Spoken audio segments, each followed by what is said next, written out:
cosa. El día miércoles ya dimos examen la mayoría de los alumnos, ¿ya? Y a las personas que no he llamado y no estaban, no sé por qué motivo, ¿ya? Tiene que presentar una carta a dirección de por qué no fueron ese día a dar examen. Y si no presentan, lastimosamente no voy a poder tomar el examen. Y ahora, las personas que faltan tomar, las espero el día viernes. Y hay personas igual que necesitan recuperatorio, ya saben cómo son, así que tienen que asistir ese día ya para que les tomen su recuperatorio. Bueno, habíamos quedado en repasando lo que habíamos visto en la anterior clase sobre las alteraciones de la glándula tiroides. Vimos dos escenarios, el hipertiroidismo y el hipotiroidismo. Entonces, el hipertiroidismo tiene sus signos y síntomas, ¿ya?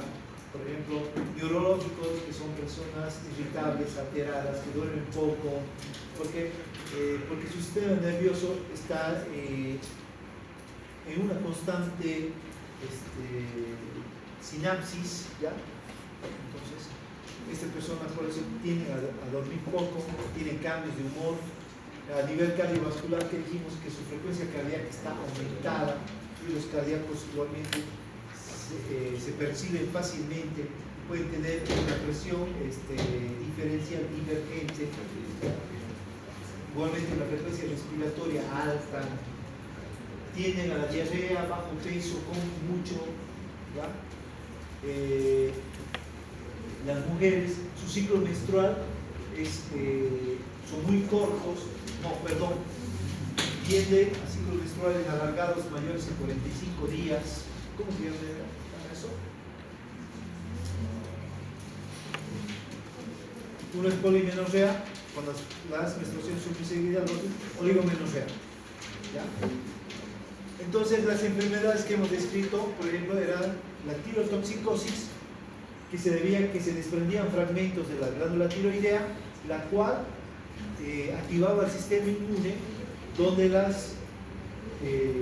los linfocitos B se diferenciaban en células plasmáticas y daban lugar a la inmunoglobulina G, la cual actuaba sobre la glándula tiroidea y hacía que haya mayor producción de T3 y T4 en comparación de la TSH.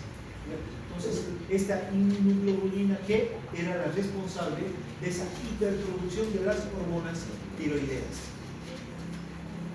Es por eso que esta IgG es también llamado factor LAS, ¿ya? Entonces, es un factor de acción larga, la cual produce hormonas tiroideas.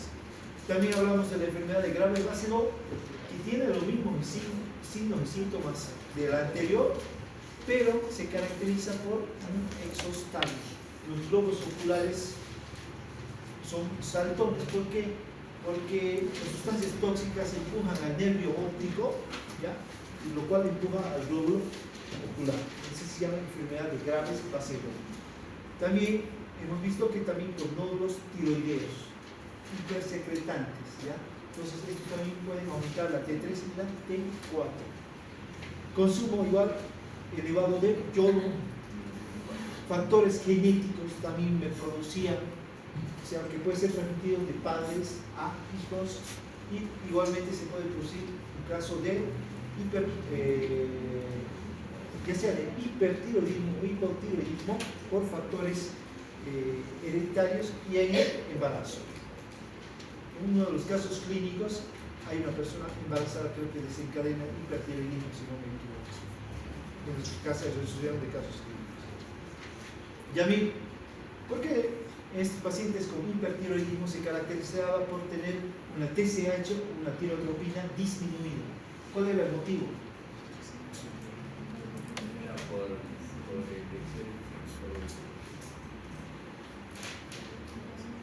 ¿Por qué se da? Por el exceso de producción de T3 y T4. Ya. Ambos hacían una retroalimentación negativa. ¿Hacia dónde? Hacia la hipófisis, donde se producía TSH. Solo la hipófisis. O sea, sería la hipófisis y hacia la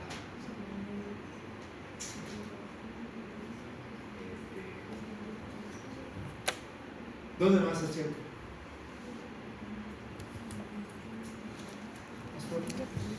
Hipotálamo. Entonces, como dicen sus compañeros, la tirotropina o TSH está disminuida porque a nivel celular la T3 y T4 están aumentadas.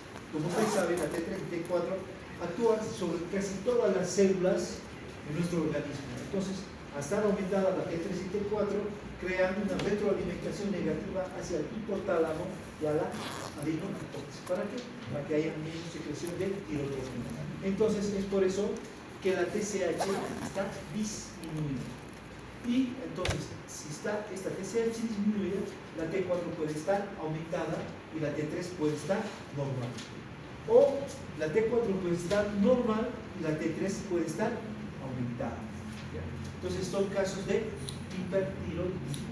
Pero también puede ser que la TSH esté disminuida y la T3 y la T4 esté normal.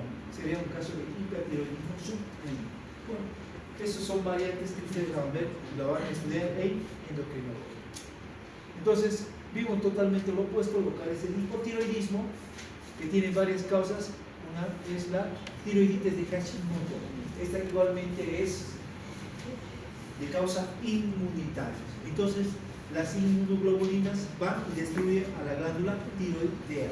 Por tanto, la T3 y T4 van a estar disminuidas.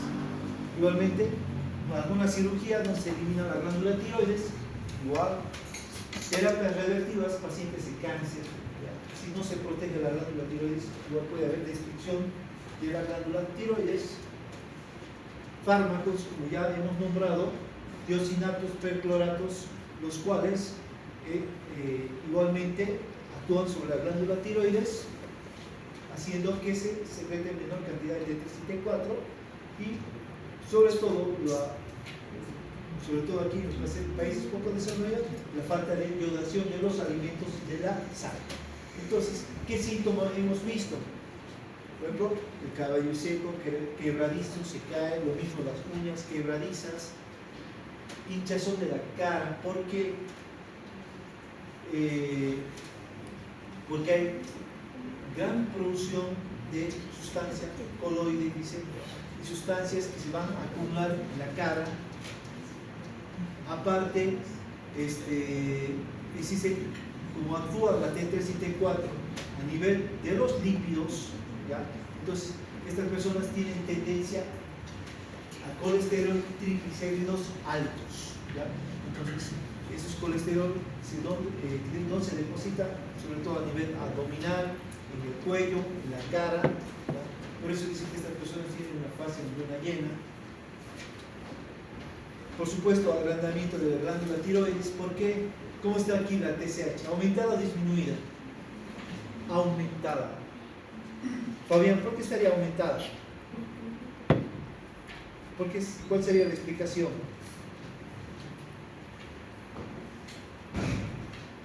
De la TSH tirotropina aumentada.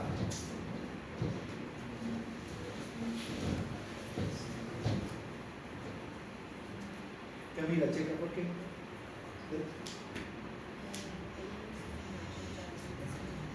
Porque no hay una retroalimentación negativa. La T3 y T4 está baja a nivel celular, entonces el hipotálamo y la adenocorteza tratan de compensar esto y siguen produciendo tirotropina. Entonces, esta TSH tirotropina va a estar aumentada, ¿ya? El ritmo cardíaco va a ser lento, se atienden a la bradicardia. Y neurológicamente estas personas sufren depresión, están fatigadas, tienen dolores musculares, intolerancia al frío, ¿ya? Aparte, sus ciclos menstruales son, en el caso de las mujeres, es abundante, o sea, sufren de polimenorrea, o sea, ciclos menstruales más o menos cada 15 días, ¿ya? Y los hombres igual tienen problemas de impotencia funcional. Entonces, estos serían en el caso del hipotiroidismo. Igualmente vimos los grados de hipotiroidismo, donde un grado 0 es cuando no hay bocio. Un grado 1, como vemos aquí, es donde la glándula tiroides 1A es palpable, pero no es visible. En cambio, el grado 1B es palpable y es visible si ponemos en extensión el cuello. Un grado 2 es un bocio palpable y visible, un cuello en posición normal. Un grado 3 es un bocio palpable y visible con cuello, a la distancia. Y un grado 4 ya es un grado monstruoso, como vemos aquí. Entonces, volvemos esto, los problemas del bocio que tiene, sobre todo creando una vía aérea difícil de ventilar, difícil de intubar, y los casos de cretinismo. Iván, ¿por qué se debía al cretinismo en niños, en el hipotiroidismo? ¿Cuál era la causa? ¿Por qué? Ya, ¿qué tiene? ¿Qué pasaba? ¿Qué tiene? ¿Ausencia de qué?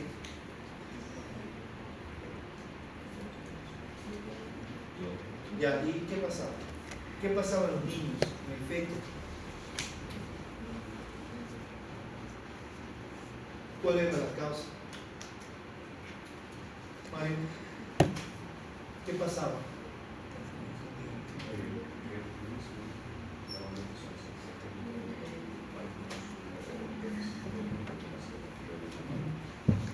¿Y qué pasaba a nivel del sistema nervioso central? ¿Por qué se viene haciendo lo que tiene?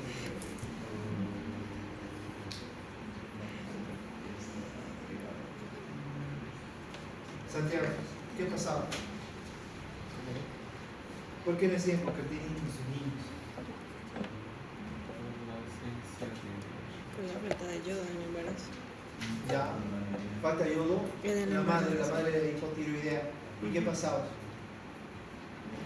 Nacen con sus piernas y brazos ¿Perdón? delgados. Solo que nacen con sus piernas y brazos delgados por la falta de yodo. Y el sistema nervioso central Era que no se forma la vaina mielina, no se forma la vaina mielina en el cerebro. no hay falta de formación de Axón. mielina. Por tanto, no hay mielinización de los axones ni las dendritas. Por lo tanto, estos niños nacen oligofrénicos. ¿Ya? Tienen un coeficiente intelectual más o menos de 2, 3, dice. ¿Ya? Estos niños apenas se pueden comunicar, como vemos aquí en la foto, aparte que sufren de enanismo.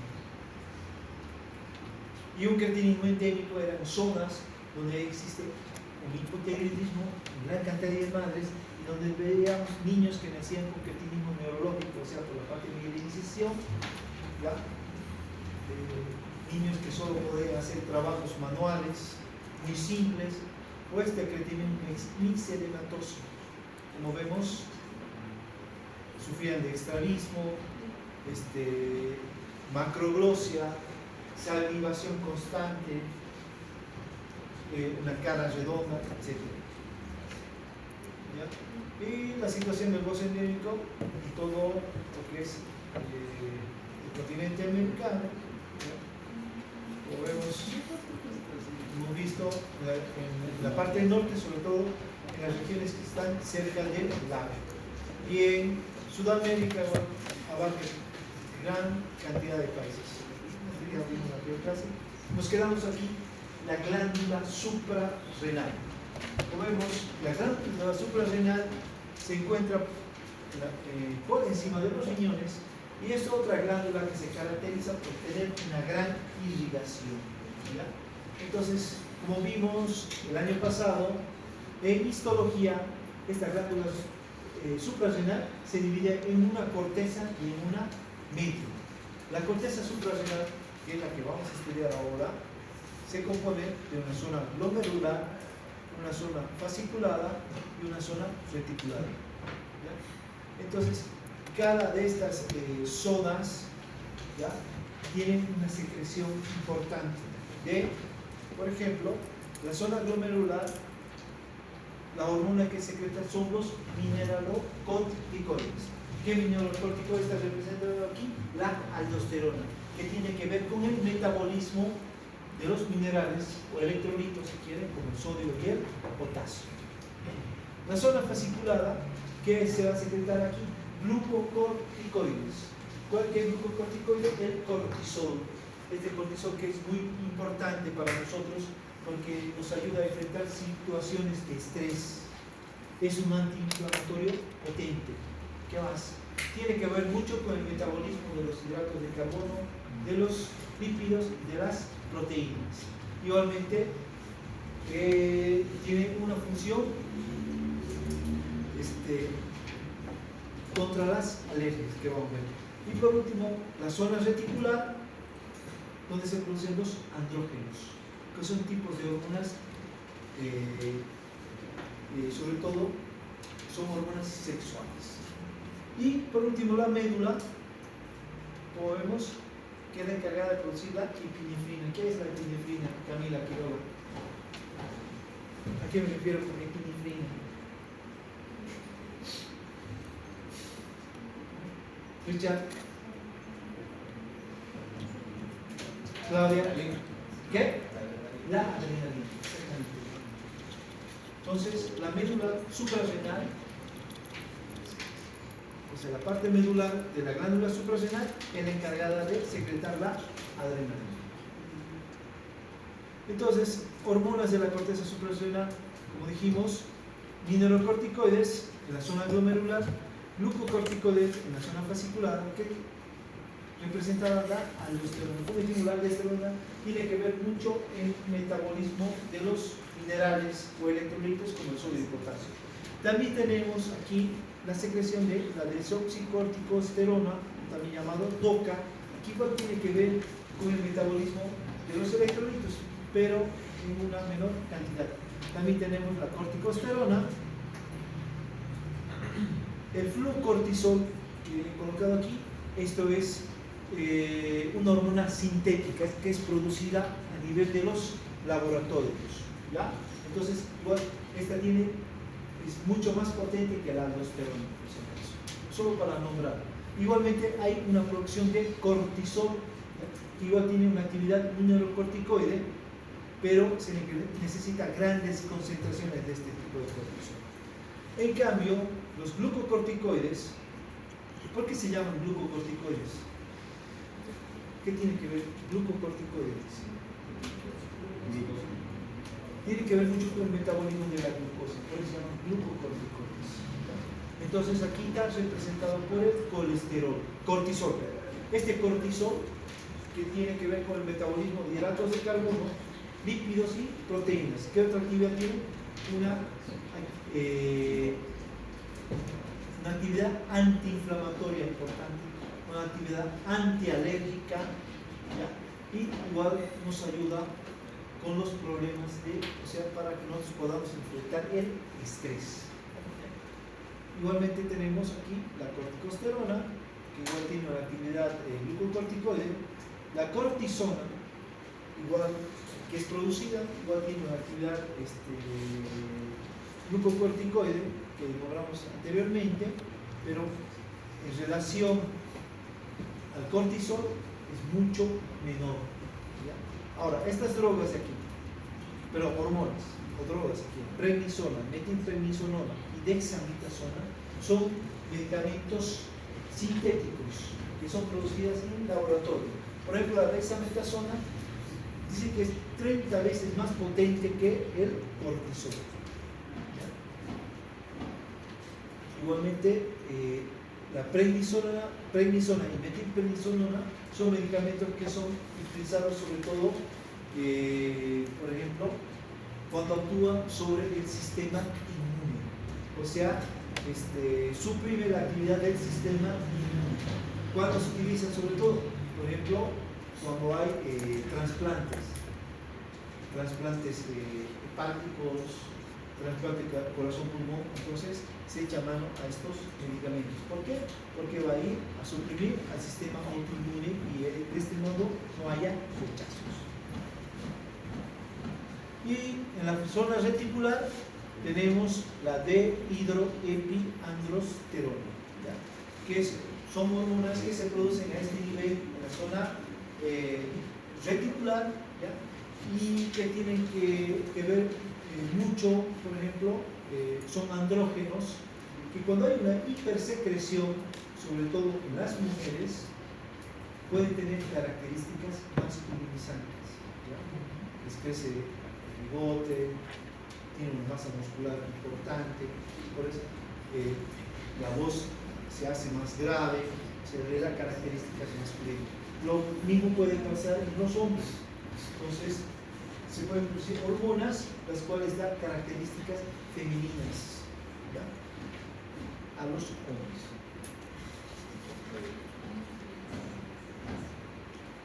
Ahora, si hablamos de la aldosterona, entonces esta es conocida en las células de la zona glomerular, ¿ya? Entonces, ¿qué estímulos necesitamos para que se produzca la aldosterona? El estímulo más importante, pregunta de examen, ¿ya?, el principal estímulo para que se produzca la aldosterona es el aumento del potasio plasmático. Entonces, ¿cuál es el valor normal del potasio, Camila Muñoz, en sangre? ¿Cuánto es? ¿Te acuerdas? Lo normal.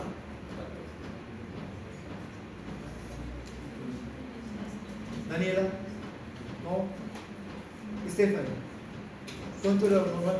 Estos valores, sodio, potasio, cloro, los van a manejar toda su vida. Así que tienen que saber su 3,5. nombre. Ah, Toda su 5. vida de médicos. Santiago, ¿a cuánto?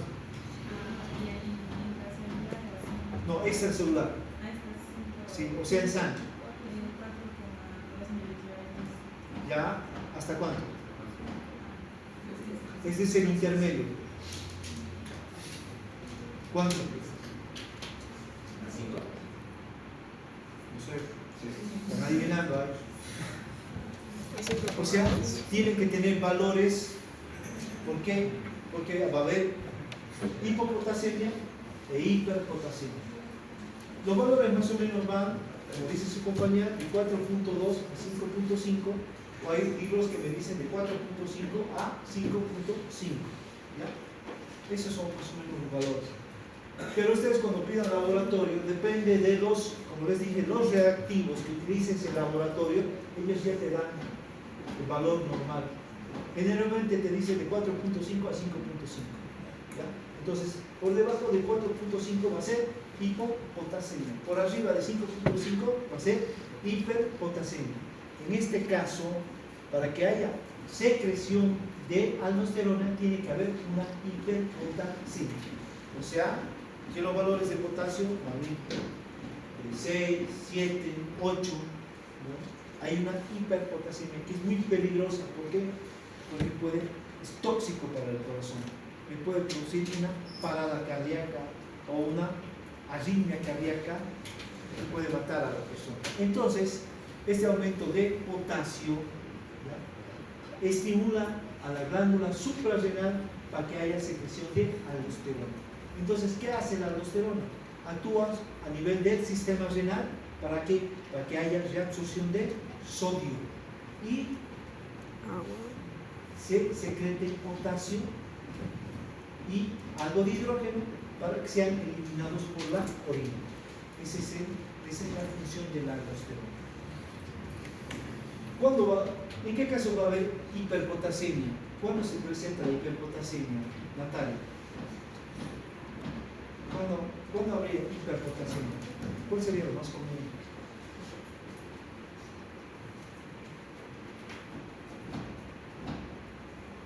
¿Cuándo? ¿En qué casos? ¿Quién puede decir? Es decir, fácil de decir, ¿no? Pues le pongo un caso clínico en el examen y ustedes tienen que suponer que es hiperpotasemia. ¿Cuándo sería? Ahí hay hipopotasemia. ¿Por qué? Porque se ponen grandes cantidades de potasio por la diarrea y por los vómitos. Ahí me producía una hipopotasemia. Pero hiperpotasemia, Franco, No se me ocurre nada. no se me ocurre nada. ¿Y a mí? Tendría que haber alimentación, ¿no? ¿Ah? Tendría que haber alimentación. Una de las causas es insuficiencia renal. ¿Por qué? Porque los principales que eliminan potasio son los riñones. Entonces, en una insuficiencia renal habría aumento del potasio. ¿Qué otros casos? Hipertensión. Puede ser, sí, en una acidosis puede estar aumentando el potasio. ¿Qué más? Les doy una pista. El potasio se caracteriza por ser, sobre todo, intracelular. Entonces, ¿cuándo existiría hiperpotasemia? Si es la mayor concentración de potasio es intracelular. Cuando falla una soy de potasio. ¿Perdón? Cuando falla una soy de potasio. No.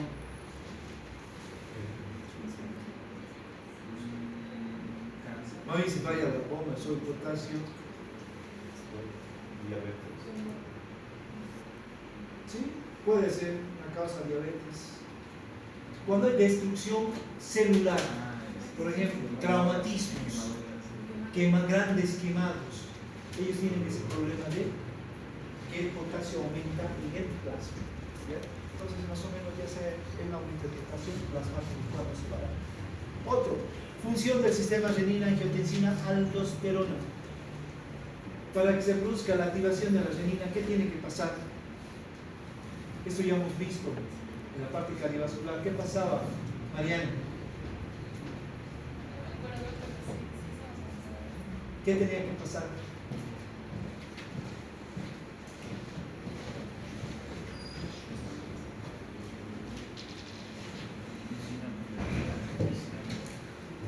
¿Cuándo se activa la renina?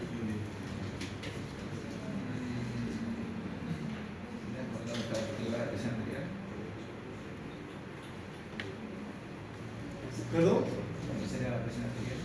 ¿Cuándo ¿Sería la presión arterial? se elevaba la presión arterial? ¿No es cuando está baja? ¿Qué pasaba? Una que se activa el aparato yuxtaglobal. Ya, pero más bien no es cuando hay hipotensión, Ah, sí. al revés, cuando hay hipotensión, entonces se activaba el aparato yuxtaglomerular. Pero ¿qué tiene que ver aquí con sus compañeros? O sea, hipotensión, o sea, hay menor llegada de líquido, sobre todo ¿dónde? A la mácula densa. ¿Y qué es lo que la mácula densa aquí va? Tiene receptores para el sodio, entonces hay menor llegada de sodio. Entonces esto activa para que se produzca la liberación de la renina. Esta renina se va a transformar en angiotensina 1, luego en angiotensina 2, y esta angiotensina 2 va hasta la glándula suprarrenal para liberar la aldosterona. Entonces, ¿qué va a hacer la aldosterona? ¿Qué hace?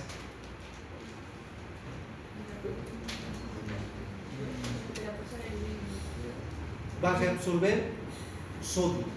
Entonces, reabsorber sodio va a eliminar potasio y algo de hidrógeno.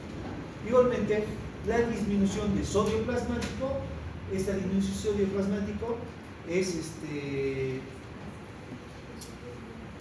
o sea, ¿cuánto es lo normal de sodio? ¿Quién recuerda? ¿Cuánto es lo normal? ¿En qué rangos? Maite. Saben que el sodio es sobre todo extracelular. ¿Cuánto es lo normal?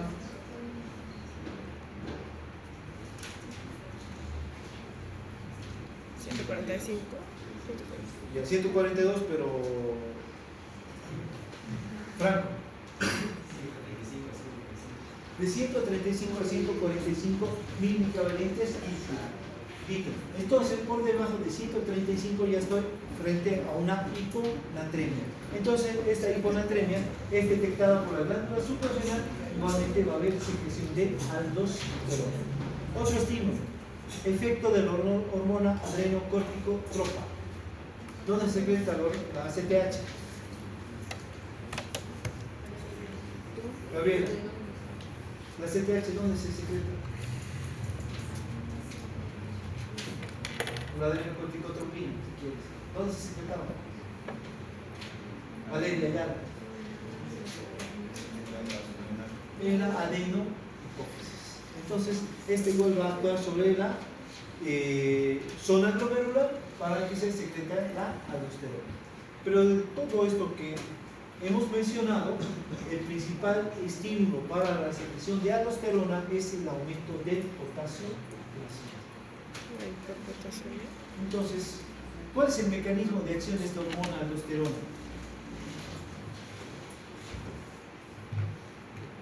Entonces,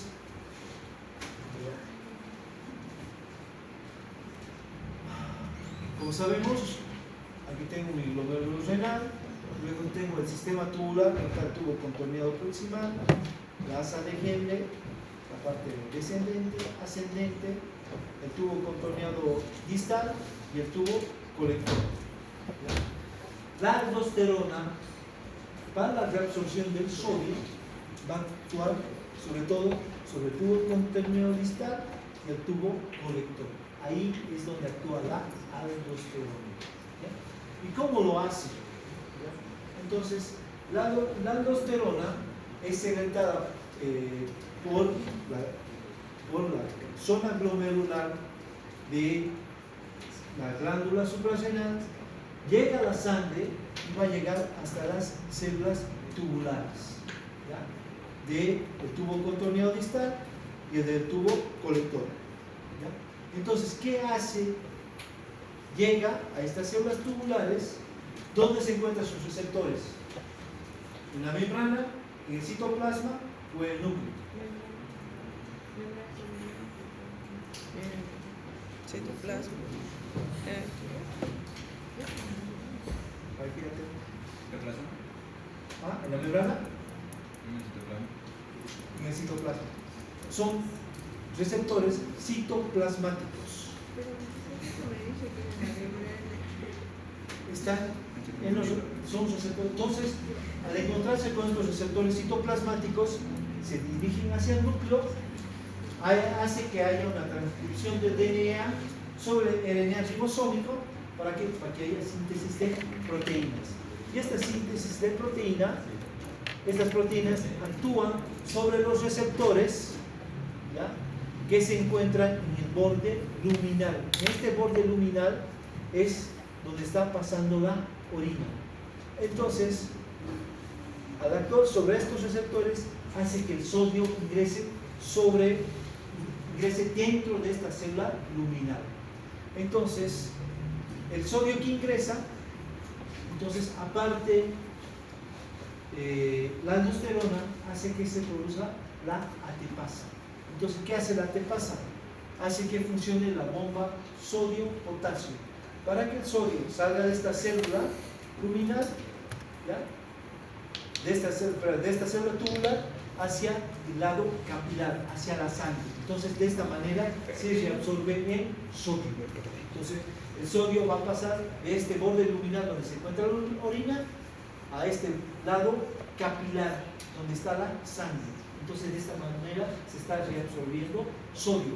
Y por la bomba sodio-potasio, el potasio desde la sangre va a ingresar dentro de la célula tubular y gracias a la ATPasa igualmente va a pasar de esa célula tubular al borde luminal para ser eliminado por la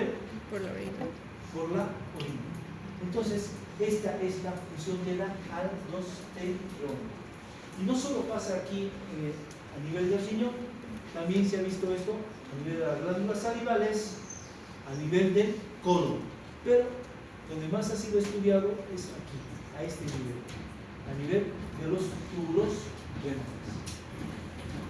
¿Alguna duda sobre la función de la aldosterona? ¿Está clara? ¿No? Muy rápido. Todos Ya. Es que anoche dormí 2 horas nada más. Tenía 6 cesáreas. Poquito. Una hora redonda. Ya. Entonces, ¿dónde actúa la aldosterona? A nivel del tubo contorneado distal y a nivel del tubo colector. ¿Dónde? En sus células tubulares. Esta célula tubular que tengo aquí, que les he representado aquí, tiene un borde luminal y tiene, podemos decir, un borde capilar, para que entiendan. El borde capilar es el contacto con los capilares, o sea, con el líquido extracelular, con la sangre, ¿ya? Y el borde luminal, ¿ya?, está en contacto con la orina, o sea, el borde luminal sería este de aquí. donde está circulando el ultrafiltrado, que se está formando la orina. Cuando llega la aldosterona por este lado capilar, o sea, por la sangre, ingresa, dice que por exocitosis pasa a la membrana celular y tiene su receptor a nivel de citoplasma, son receptores citoplasmáticos. Se une a este receptor e ingresa al núcleo. En el núcleo va a haber una transcripción del DNA que va hacia el RNA ribosómica para que haya síntesis de proteínas. Estas proteínas que se producen van hacia los receptores que se encuentran a nivel de la membrana del lado luminal para que haya ingreso de sodio. Entonces el sodio que está aquí en la orina, del lado luminal, va a ingresar dentro de esta célula tubular. Sigue el sodio, ¿ya? Y aparte se produce la ATPasa. ¿Para qué? Para que funcione esta bomba de sodio y potasio. Por lo tanto, el sodio que ha ingresado desde el lado luminal a la célula va a salir al lado capilar, hacia la sangre. Entonces, de esta manera estoy recuperando el sodio que está en la orina y el potasio que se encuentra a nivel de los capilares ingresa dentro de la célula tubular. Y este potasio, gracias, dice que a esta ATPasa que se produce, es eliminado hacia el lado luminal, hacia la orina. Entonces, ¿qué está pasando aquí? Se está reabsorbiendo sodio y se está excretando potasio. Por lo tanto, se está cumpliendo la función de la aldosterona. Entonces, y aparte, igualmente se elimina algo de hidrógeno. Entonces, en resumen, sería esto lo que es la función de la aldosterona. Creo que ahora está claro. ¿Y dónde se pierde? Tubular. Se llama célula tubular, que se encuentra en el tubo contorneador distal y tubo colector. En sí, las células tubulares están en el tubo contorneador proximal, en el asa de Henle, en el tubo contorneador distal y el tubo colector. Eso lo vamos a ver cuando veamos ya la parte renal. Yo creo que yo mediante la otra semana ya vamos a estar bien. ¿Ya? Ahora, cuando hay un exceso de aldosterona, se produce un hiperaldosteronismo. ¿Ya? Entonces,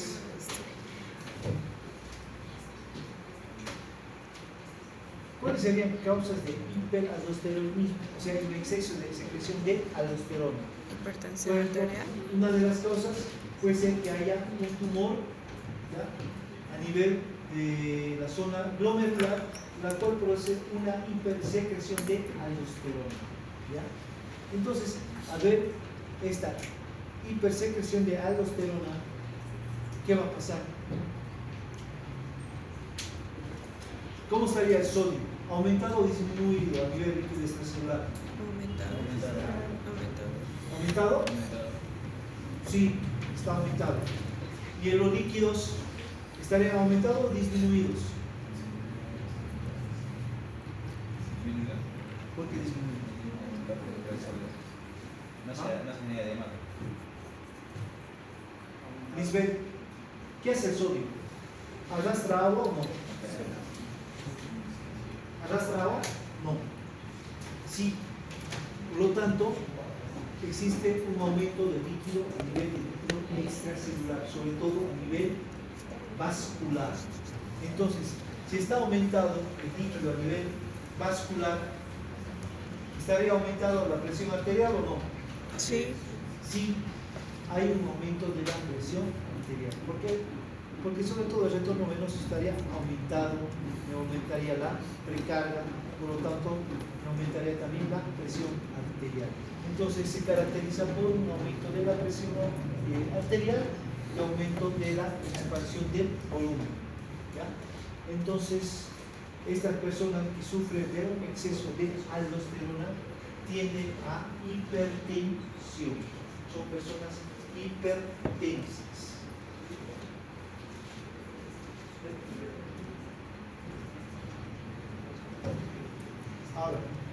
disminución de la aldosterona. Sobre todo cuando se daba la disminución de la aldosterona. Entonces, puse estas imágenes, aquí están los riñones, ¿ya? Que son tomografías. Sobre todo se ha visto una de las cosas son enfermedades autoinmunitarias que van sobre la cápsula suprarrenal y la pueden destruir. Pero en nuestro caso, por ejemplo, aquí en Bolivia, se debe a la tuberculosis. La tuberculosis se produce una tuberculosis extrapulmonar, se llama, la cual actuaba sobre las glándulas suprarrenales, produciendo la destrucción de estas glándulas suprarrenales. Entonces, Alejandro, si hay una destrucción de la glándula suprarrenal y no hay secreción de aldosterona, ¿cómo estaría el sodio? No te entiendo. ¿Qué es eso? Disminuido. ¿Y qué pasaría con esta persona si está el sodio disminuido? ¿Cómo estaría el líquido extracelular a nivel vascular? ¿Aumentado o disminuido? Bajas. Disminuido. ¿Ah? Disminuido. Esta persona tiene tendencia a hipertensión o hipotensión. Hipotensión. Hipotensión. Aparte, como no hay reabsorción de sodio a nivel tubular, orinamos grandes cantidades de orina. ¿Ya? Hay gran cantidad se pierde mucha cantidad de orina. Hay gran pérdida de sodio.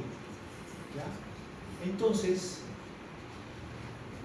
esta persona toma grandes cantidades de agua para tratar de compensar esto. Y igualmente puede orinar grandes cantidades. Igualmente, se puede producir que este problema sea a nivel de la glándula hipófisis. O sea, no hay liberación de la hormona adrenocórtico-tropa, o a nivel de hipotálamo, no hay liberación de la hormona liberadora de adrenocórtico-tropina. Entonces aquí igualmente se está produciendo, esto se llama diabetes insípida.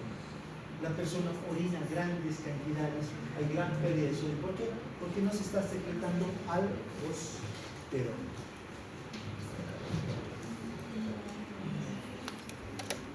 Quedaremos aquí. Mañana vamos a ver todo lo que son los glucocorticoides. Cómo actúan el metabolismo de las proteínas, lípidos, cómo maneja el estrés, cómo actúa a nivel de la inflamación, de las alergias y la baja inmunidad del cuerpo. Y vayan revisando los casos clínicos, ¿ya?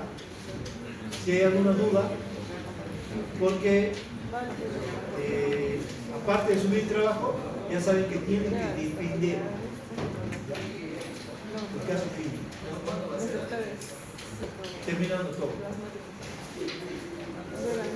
Y bueno, gracias.